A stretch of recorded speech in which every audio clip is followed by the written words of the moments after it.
La Nación una información que decía en su título la increíble trama de corrupción que conmueve a la provincia de Chubut. Esto es una información muy reciente y nosotros tenemos la suerte, el privilegio de estar en comunicación telefónica con un pringlense que siempre ha tenido actuación política allí en la provincia de Chubut, siendo funcionario, me acuerdo, en una oportunidad el gobernador Maestro, durante el gobierno de Raúl Alfonsín, y hoy lo hace en carácter de diputado nacional por Cambiemos y la agrupación local allí que reúne a radicales y a otras agrupaciones más. Ayer nos comunicamos vía WhatsApp con Gustavo y lo tenemos en escucha telefónica. ¿Cómo estás, Gustavo? Buen día. ¿Qué tal, Ricardo? Buen día, ¿cómo estás? Muy bien, muy bien. Bueno, a pesar de que había alguna información muy parcial sobre este tema, aparece este tema y conmueve realmente, ¿no?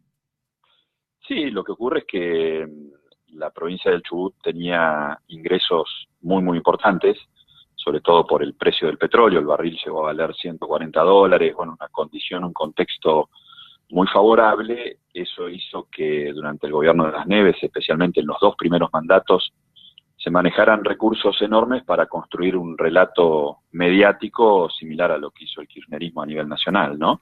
Y esto dejó oculto toda una serie de situaciones que tienen que ver con inconsistencias en las políticas públicas, con dilapidación de recursos, con pérdidas de oportunidades para desarrollar infraestructura, con un incremento enorme, desmesurado de la planta de personal. La provincia tenía 25.000 empleados en el 2003 y hoy tiene más de 60.000. Y todo esto generó, una situación financiera que es de quebranto. Hoy la deuda financiera, que el 80% además está emitida en moneda extranjera, equivale a un presupuesto anual, casi 40.000 millones de pesos. Hay deuda con proveedores, con contratistas por más de 5.000, un déficit mensual de 800 millones de pesos, que hace que los sueldos deban pagarse en forma escalonada, que, todas las dificultades y todas las cuestiones que esto genera. Y en este marco, además, la justicia comenzó a actuar a partir de una denuncia, si se quiere, fortuita, que llevó a que los fiscales pudieran determinar. Perdón, no sé si me escuchan bien porque... Perfecto, perfecto, Gustavo, perfecto. Una voz de fondo. No.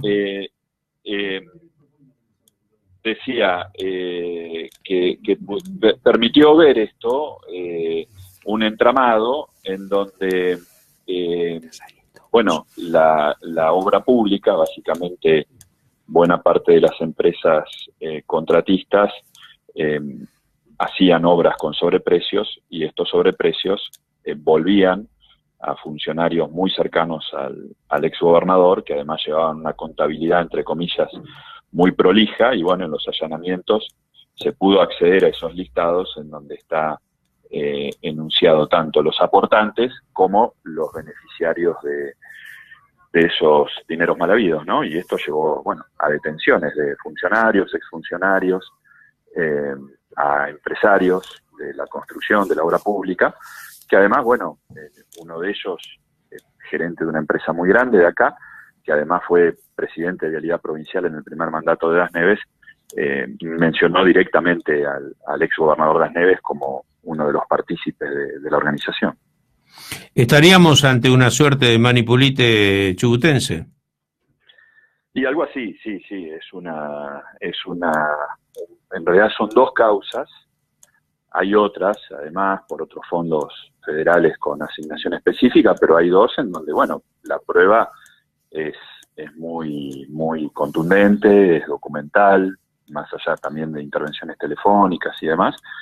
Y además, de alguna forma, como más que manipulite, podemos decir como el lavallato, ¿no? Porque hay funcionarios y empresarios que se manifiestan, digamos, dispuestos a colaborar y a ayudar y contribuir en la investigación, ¿no?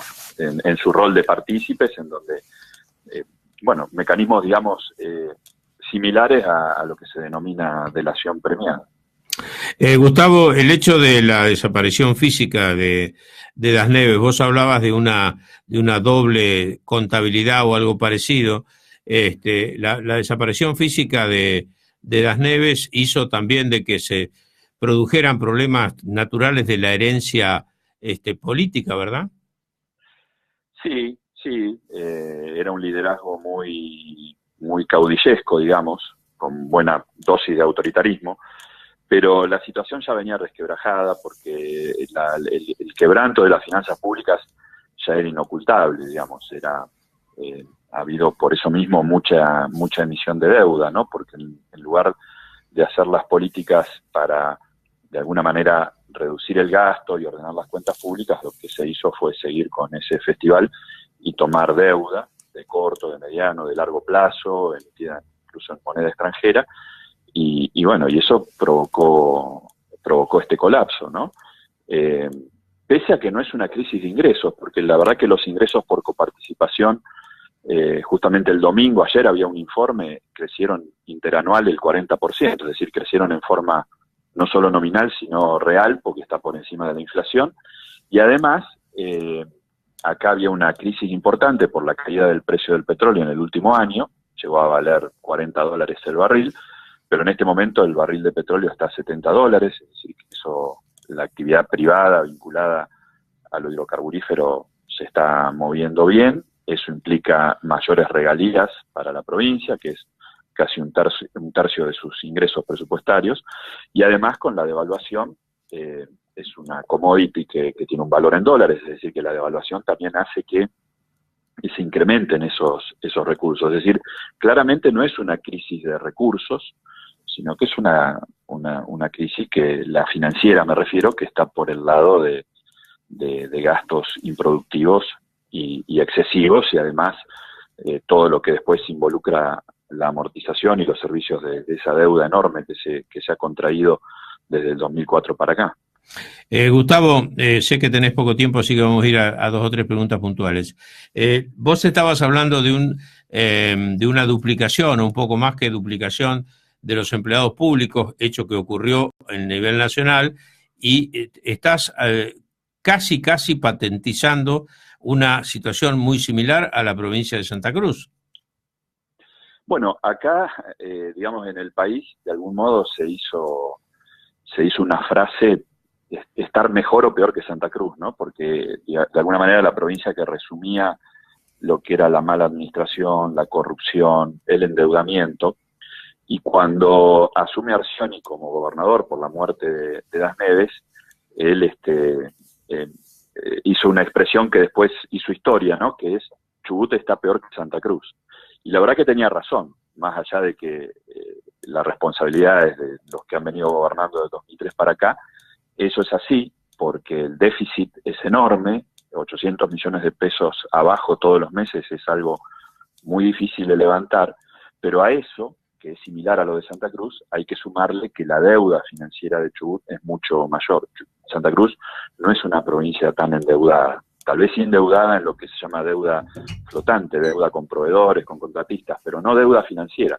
La deuda financiera es muy condicionante para los estados provinciales porque normalmente tienen garantía de coparticipación o de regalías o de ambas y se detrae en la fuente, es decir, no viene el titular de los bonos a sentarse a negociar todos los meses, sino que el descuento se hace en la fuente, ¿no? Así que eso priva de recursos corrientes al Estado.